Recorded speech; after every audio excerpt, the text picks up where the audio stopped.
Israel's military says it's preparing to open a new land crossing into northern Gaza. Israel will allow more aid into the region that monitors say is falling into famine. The Biden administration demanded more aid after Israel killed 7 workers with a food charity last week. Israel says that was an error. The Justice Department says it's going to require federal background checks for the sale of all guns in the U.S., not just those sold at gun stores. The DOJ is seeking to close the so-called gun show loophole. The new rule from the Justice Department means that guns sold at gun shows, at flea markets, or on social media would all require background checks before purchase. Vice President Kamala Harris, who leads the White House Office of Gun Violence Prevention, says the rule will keep guns out of the hands of domestic abusers and people who have been convicted of violent felonies. The rule is part of the bipartisan legislation on gun violence that President Biden signed into law in 2022.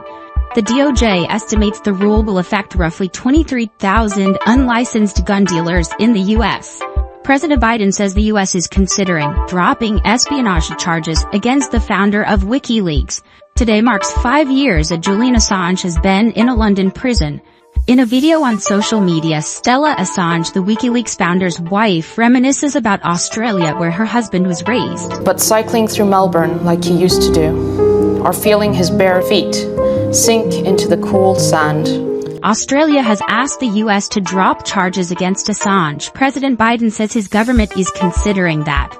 The espionage charges date back to WikiLeaks' 2010 publication of classified files related to the wars in Iraq and Afghanistan.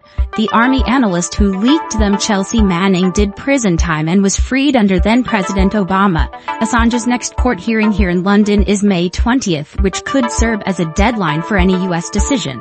Republicans in the Arizona House of Representatives shut down an effort by Democrats yesterday to overturn a law that imposes a near-total abortion ban. The law dates back to the Civil War, before Arizona was a state. Democratic lawmakers chanted, "Shame." Activists are working to put the question of abortion rights on the November ballot in the state.